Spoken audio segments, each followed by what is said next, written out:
Efendim öncelikle selamlar. Türkiye'nin en yeni mobil oyun kanalına hoş geldiniz. Ben Tugay. Nasılsınız bakalım? Neverness to Everness betası ile beraberiz. Ben oyunu oynadım. Sadece sizlere fikirlerimi belirtmek istiyorum. En sona da bir tane boss fight'ı bırakacağım. Perfect World Games yani Hotta Studio. Zaten Tower of Fantasy yapımcılarıdır bunlar. Ta kendileri. Yine anime karakterleri. İşte Gacha. Yani Recruit sistemi olmasa da şöyle bir sistem var oyun içerisinde. Size nasıl gösterebilirim ben bunu? Hemen bakıyorum. Şurada bir yerdeydi sevgili dostlar. Zar sistemi. Şimdi bir tane tahta var. Tahtanın üzerinde zar atıyorsunuz. Bak mesela sağda diyor ki 10 tane çekersen diyor A klas karakter alırsın. 90 tane çekersen diyor burada. 10 tane de zarımız var. Şimdi seninle gösteririm. S klas karakter alırsın. Şimdi bunun recruit sisteminden ne farkı var? Şimdi siz içeriye giriyorsunuz. Böyle bir tahta var. Buradan rol atıyorsunuz. 10'lu. 90 tane buradan rol atacaksın ki sana S karakter gelsin. Ha recruit sisteminden çekmişsin, ha bu şekilde rol atmışsın. Şimdi bunun bundan ne farkı var dost? Ya bir bilemedim ben açıkça konuşmam gerekirse. Sadece şöyle bir şey varmış. S class'taki yani silahlarda zindanlara girip falan alabiliyor musunuz? Belki dan dolayı tutunabilir. Türkçe dil desteği olur mu? Ya hala hazırda Tower of Fantasy'de bile Türkçe dil desteği yokken sence Perfect World Games falan buna Türkçe dil desteği ekleyebilir mi? Çok şaşırırım. Ben zannetmiyorum ekleyeceğini ama bu şekilde sıra sıra zar attıkça gidiyorsunuz. Bu sisteme sahip oyun. Başka ne var diyecek olursam değişik olarak şu var. Araba modifikasyonları var. Bir, şehrin içerisinde araba sürebiliyorsunuz. İki, aynı zamanda da bir ev satın alıp bunu da kendinize göre dekore edebiliyorsunuz, dizayn edebiliyorsunuz. Farklı olarak bu var. Onun dışında da farklı olarak hiçbir şey yok. Anime karakterleri, anime seslendirilmeleri bu. Yani tabii ki de ben uzun süreli oynar mıyım zannetmiyorum. Yeni bir karakter aldık galiba. A klas mı? Öyle bir şey. Aynı karakterden iki tane de alırsan bunu evrimleştirebiliyorsun. Aynı zamanda da belirli karakterleri manga yaparsan ekstra özellikler açılıyor. Fazla HP, fazla damage gibi düşünebilirsin bunları. Şurayı bir geçelim. Şurayı da geçelim. Ne aldığımızı. Hadi abi. Bırak bizi. Tamam bu kadar. Bir tane de A klas karakter aldık. Her onlu çekmeye A klas karakter alıyorsun zaten bu şekilde. En sona da dediğim gibi bir tane boss fight bırakacağım. Çok uzun süreli oynamak istemediğim için. Şöyle bir menü var. Buradan da karakterlerinizi görebiliyorsunuz. Karakterlerinizin levelini yükseltebiliyorsunuz. Aynı zamanda burada istediğiniz karakter arasında geçiş yapabiliyorsunuz. Hepsiyle de oynayabiliyorsunuz. Onun dışında ne gösterebilirim sizlere sevgili dostlar? Karakter ekranında şöyle bir Awaken ekranı vardır. Belirli karakterlerden iki tane yaptığınız zaman sanıyorum ki buraları aktif edebiliyordunuz. Ama bir karakterden iki tane olması gerekiyor diye biliyorum. Onun dışında gösterebileceğim bir sistem zindanı görmediğim için bilemiyorum. Şöyle bir profil ekranınız var. Başka ne var diye soracak olursan sevgili dostlar. Arşiv kısımları var. Yaptıkça ödüller alıyorsunuz. Onun dışında map'i göstereyim sizlere. Map vardı burada bir yerde. Map'i de sevgili dostum bu şekilde map'i var. Yani görmek istersen. Map aynı bu şekilde. Teleport noktaları var. Sanırım teleport noktalarından istediğiniz yerlere ışınlanabiliyorsunuz. Çok beğendiğimi de söyleyemeyeceğim. Gerçekten kötü. Başka gösterebileceğim bir şey yok sevgili dostum. Yani bilmiyorum ben bu oyunu çok uzun süreli oynayacağımı da zannetmiyorum. İstersen şey yapalım. Burada bitirelim.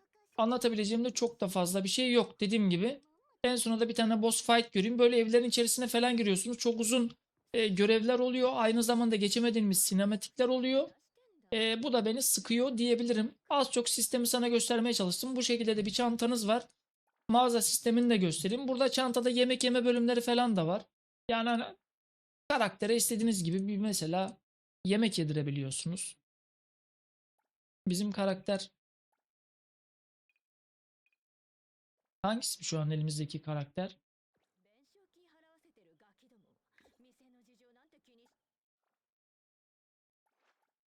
Ya yemek yedirebiliyorsunuz. Onun dışında ne var diye soracak olursanız. Başka da istirem hiçbir şey yok. Bildiğiniz eee, yeni anime karakterlerine sahip oyun diyebilirim yani. Bak mesela yedin. Burada vereceği özellikleri görebiliyorsun. Hepsi ayrı ayrı şeyler veriyor. Ya %8 kritik damage'ini arttıran şeyler var. Canını arttıran şeyler var. Kaç dakika falan geçerliymiş bu. Bir yerde yazıyordu ama onu unuttum bro. Onun dışında ise başka da sana gösterebileceğim bir şey yok. Buraya kadar da izlediysen çok teşekkür ederim. Bilmeni gerektirecek inan başka bir şey yok. Hiç beğenemedim. Yani şu tarz bir oyunları bilmiyorum nasıl oynuyorsunuz ama bunda Türkçe dil desteği bile olmayacak. İstersen göstereyim yani ayarlarda. Buyur. İngilizce zaten Asya dil desteklerini saymazsan Almanca, Fransızca, Rusça, İspanyolca. Tower of Fantasy'de dediğim gibi Türkçe yoksa buna hiç gelmez. Kendine çok iyi bak. Boss fight'ını da koyarım. Görüşmek üzere efendim. Hoşça kal. Ark Knight Enfield'da da onu söylemiştim zaten. Çok çabuk sıkılırım abi ben hemen yani mümkün değil. Çünkü sistemler hep aynı aslında biraz. Aha. Boss geldi bro. Oy bro sen.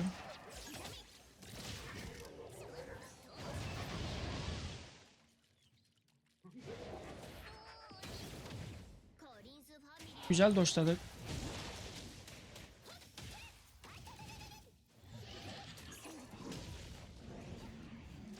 Çok fenalık bir şey yalnız.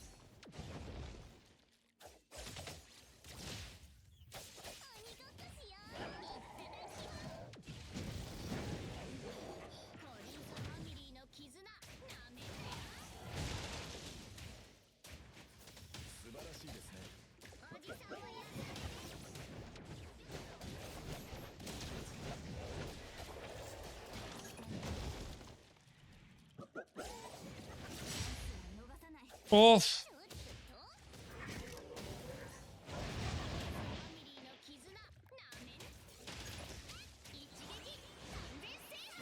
İlk ultimizi bastık. Kaç. Güzel. Boss fight'lara böylesi güzel. Onun dışında kötü.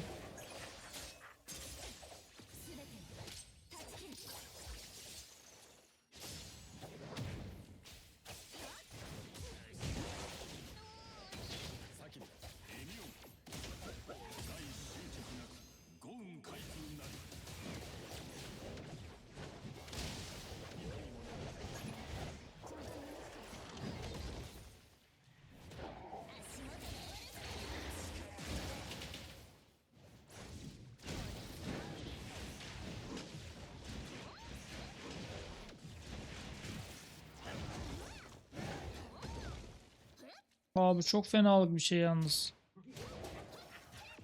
Kırılmak üzere şu anda.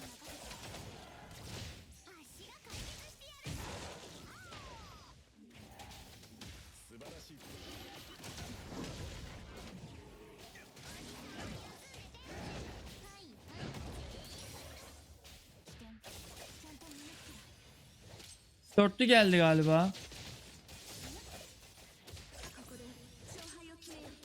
Şu da tekli. Hepsini atalım kırılmışken.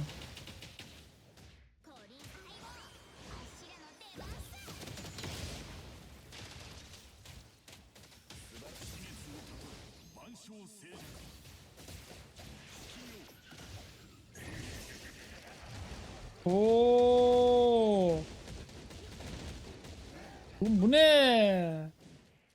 Çok iyi boss yalnız. Böyle de final yapmış oluruz işte.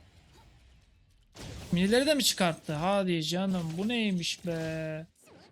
Bak boss fight'ları eğlenceli şimdi yalan konuşmayayım.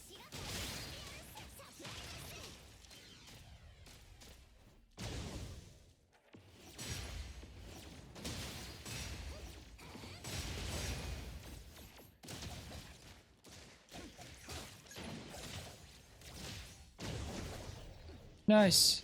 Geldi gene.